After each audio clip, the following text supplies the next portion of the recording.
안녕하세요. 작가 유정입니다. 2020년 9월 달에 읽은 책들을 여러분들께서 많이 궁금해 하셔서요. 오늘은 특별하게 한 4권 정도 갖고 왔습니다. 다른 책들도 조금 있는데 신간으로 한번 여러분들한테 소개해 드리려고 왔습니다. 신간도 있고요. 좀 오래됐지만 아주 핫한 책도 있습니다. 예, 대충 보이시죠? 예, 보이시죠? 이 4권 오늘 이번 연휴 때 한번 읽어보시면 좋을 것 같아요. 어차피 이번 연휴에 부모님들도 자꾸 오지 말라고 하고 그 다음에 이제 집콕해야 되는 상황이기 때문에 뭘 읽어야 될지 고민이신 분들 꽤 많으시더라고요. 또 이 기간에 계속 TV만 보는 것도 조금 그렇잖아요. 예, 그래서 제가 읽으면 좋은 따끈따끈한 책들 몇 권 소개해 드릴 테니까요. 시간 되시는 분들은 읽으시면 참 좋으실 것 같습니다. 재미와 감동, 그리고 위트와 유머, 모든 것들이 이번에 다 들어있는 책이니까요. 한번 도전해 보세요. 그럼 지금 바로 시작할게요.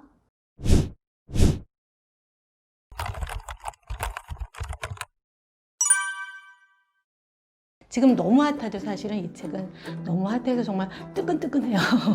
예, 얼마 전에 리커버판도 새로 나왔다고 하더라고요. 넷플릭스에서 9월 25일부터 방영하고 있는 보건교사 안은영이라는 책입니다. 저는 이 책을 2015년에 처음 나왔을 때 읽었어요. 처음 나왔을 때 아니 이렇게 재밌는 책이 왜 드라마가 안 하는 거야? 막 이러면서 굉장히 분노하면서 봤거든요. 예.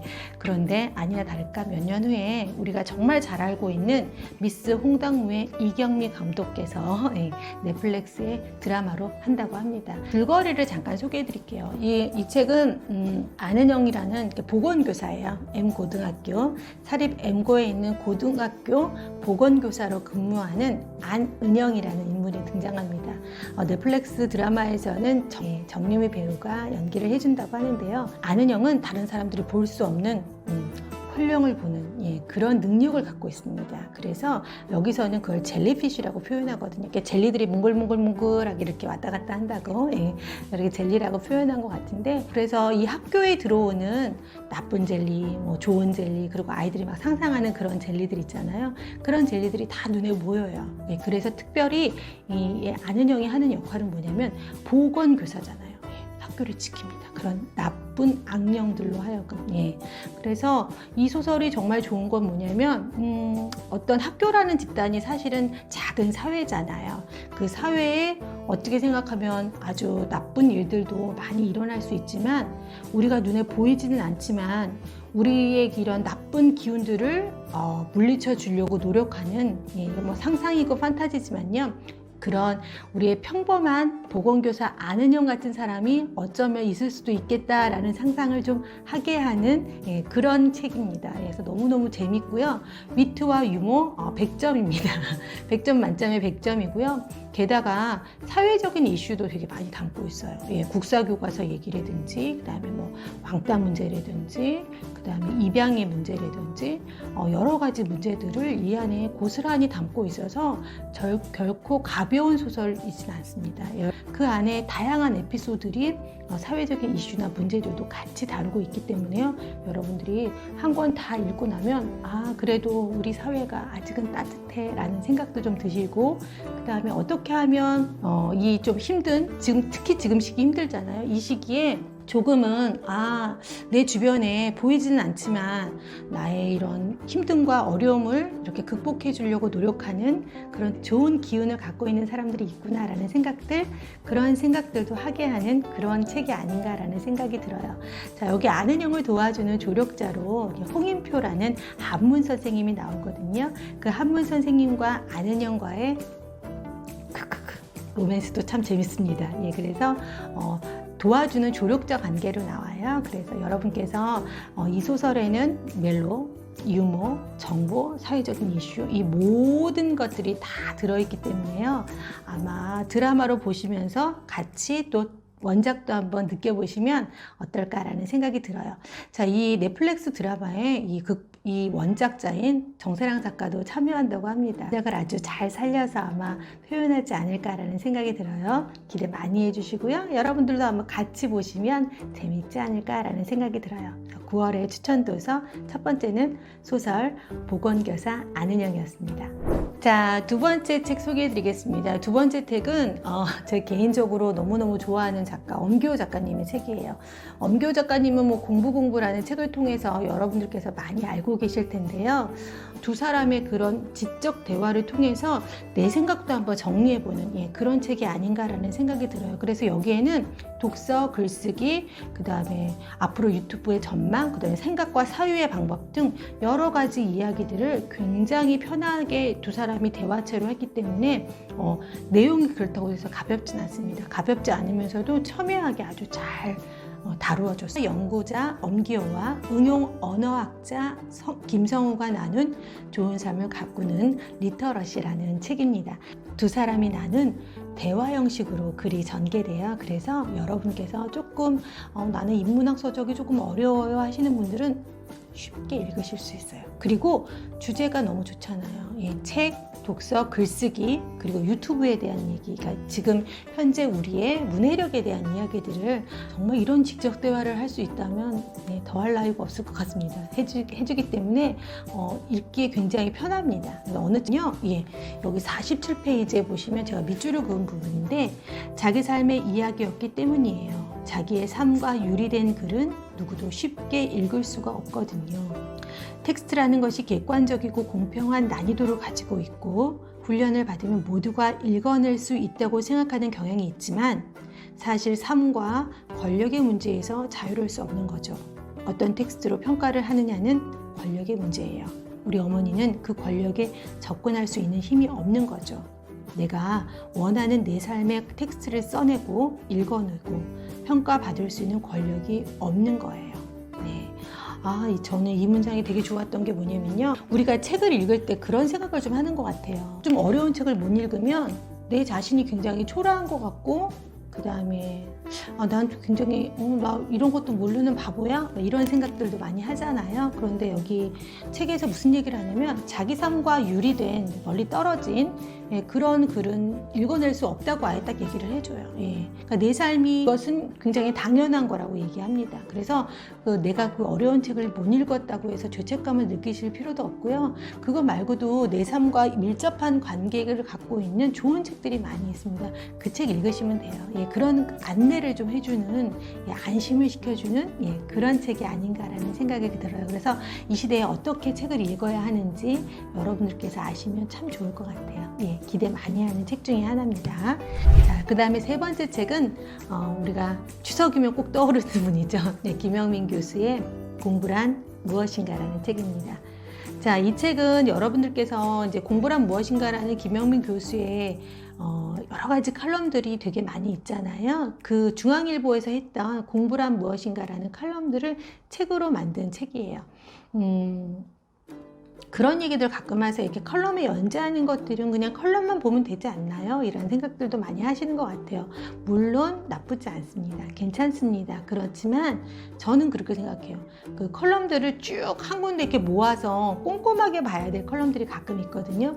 그럴 때면 이렇게 모아놓는 작업을 해준 작가한테 저는 굉장히 고맙고요. 특히 그게 김영민 작가님이라면 더욱더 감사한 마음으로 아마 읽지 않을까라는 생각이 들어요. 추석이란 무엇인가로 이 컬럼계의 BTS라고 불리는 이 김영민 교수는 과연 공부를 어떻게 생각하고 어떻게 공부를 해왔으며 앞으로 공부를 또 어떻게 우리가 해야 되는지 그 이야기들을 해주고요. 여기 굉장히 좋은 게 뭐냐면 서평을 어떻게 쓰는지 왜 쓰는지에 대한 이야기들을 아주 자세하게 잘 나타내고 있습니다. 글쓰기도 마찬가지고 그래서 독서와 글쓰기 어떻게 내 인생을 바꿔줄 수 있고 어떻게 하면 조금 더 효과적으로 그 독서와 글쓰기를 할 수 있는지에 대해서 김영민 교수가 자기 철학을 담아서 이야기하니까요. 여러분도 한번 참고해 보시면 되게 좋을 것 같아서 독서와 글쓰기에 대해서 총망라해서 나 좀 알고 싶어요. 공부부터 해서 어차피 독서와 글쓰기는 공부의 시작이고 저는 마지막이라고 생각하거든요. 그 얘기들을 처음부터 끝까지 아주 잘 안내해주는 그런 책이에요. 그래서 연휴 기간 내내 한번 고민해 보시는 얘기들 그런 얘기가 아닌가라는 생각이 들어요. 한번 읽어보시면 좋을 것 같아요. 좋아하는 여자들이라는 책입니다. 굉장히 두껍죠. 굉장히 두껍고 사이즈도 다른 책에 비해서 월등히 큽니다. 월등히 요즘 책 막 작게 나오는데 그 시류에 완전히 역행하는 아주 큰 책입니다. 인터뷰집이에요. 보시면 심재명, 안정숙, 임순례, 박국지, 최윤희, 전도연, 문소리, 강혜정, 유성희, 최은아, 남진아, 신민경, 박혜경, 김영덕, 재정주, 엄혜정, 김일란, 윤가은, 전고은, 천운희, 이렇게 많은 영화하는 여자들의 인터뷰를 모은 그런 책이거든요. 영화가 이제 30년 동안 수많은 여성들이 영화계에 진출하면서 각자의 분야에서 어떤 일이 있었고 어떤 성과를 거뒀고 이런 얘기들도 있지만, 그것들이 되기까지 어떤 과정을 거쳤는지에 대해서 인터뷰 형식으로 한 사람 한 사람 한 사람 이렇게 담아냈습니다. 이 중에서 저는 임순례 감독님 얘기가 가장 마음에 많이 와닿았는데요. 보시면 그런 걸 질문해요. 여기 인터뷰어가 영화 공부까지 포함하면 30년, 감독 데뷔한 지 24년이나 된 제일 오래 활동한 여성 감독이고 후배 여성 감독들한테 책임감도 느끼는 선배인데요 라고 질문을 했더니, 느낀다고 해서 뭐 같이 웃음, 제가 어떤 인연이 겹쳐서 영화를 거의 반평생 이상 해왔지만 영화가 내 인생의 전부다 라고 말하긴 어려워요. 그냥 저의 어떤 시기를 영화와 함께 지내왔을 뿐이죠. 어떤 시기에는 영화 아닌 것을 해도 큰 상실감으로 다가오진 않았을 것 같아요. 그건 저의 인생관일 수도 있어요. 어떤 것에도 집착하지 않고 어떤 것에도 마음을 두지 않는. 저는 이 부분을 읽으면서 굉장히 울림이 컸는데요. 이유가 뭐냐면 우리가 어떤 걸 할 때 이게 내 인생의 전부야, 이 길밖에 없어, 이런 표현들 되게 자주 하잖아요. 이게 전부야. 근데 그런 것이 아니라는 것을 반평생 영화를 했던 임순례 감독님의 입을 통해서 들으면서 큰 위안을 좀 받았다고 할까요? 예, 그런 생각이 조금 들었어요. 어떤 걸 굉장히 한 분야를 되게 오래 했던 사람이 꼭 그게 전부는 아니에요. 그냥 내가 내 삶에 있어서 이것을 그냥 같이 해왔다는 것, 함께 지나온 것뿐이라는 표현을 통해서 그래, 내 인생에서 여러 가지 일들이 혹은 내가 지금 하고 있는 것들이 그냥 내 인생에 지금 나랑 같이 하고 같이 통과하는 그 어떤 무엇이라는 생각 있잖아요. 그런 마음으로 해서 집착하지도 않고 큰 마음을 두지도 않고 큰 목표를 세우지 않는다는 생각이 사실 들었어요. 그리고 그렇게 해야지 오래 할 수 있다는 그런 생각도 들었고요. 그래서 이 문장을 읽으면서 되게 많이 감명을 받고, 내가 지금 어떤 일을 하고 있는데 좀 잘 안 되더라도 이게 꼭 전부는 아니야. 이거 말고 또 다른 일이 있을 수도 있고, 하다 보면 좀 안 될 때는 조금 쉬어가도 돼 라는 이야기들을 해주는 그런 책이 아닌가라는 생각이 들었습니다. 자, 2020년 9월을 마감하면서 제가 여러분께 추석 연휴에 읽으시면 좋을 4권의 책 소개해드렸습니다. 다 읽으셔도 되고요. 혹은 마음에 드시는 것들 읽으셔도 되고요. 혹은 안 읽으신 책이 있다면 그 중에 하나 읽으시면 되고, 또 읽으신 책이 있다면 다 읽으셨다면 또 다른 책 댓글로 또 추천해 주시면 저도 함께 같이 한번 읽어보도록 하겠습니다. 어떤 책을 읽건 상관없고요. 여러분이 이 좀 지루하고 무료한 이 시간에 여러 가지 매체를 또 접하셔도 되지만 책도 한번 슬쩍 읽어보시면 어떨까라는 생각이 들고요. 꼭 무겁고 진지한 책도 있지만 때로는 조금 가벼운 책도 이렇게 순차적으로 한번 읽으시면서 책에 다시 한번 빠져보는 그런 계기가 되시면 어떨까라는 마음에서 한번 제가 읽은 책 공유해드렸습니다. 멋진 추석 보내시고요. 저는 다음 10월의 책으로 또 한번 인사드리겠습니다. 고맙습니다.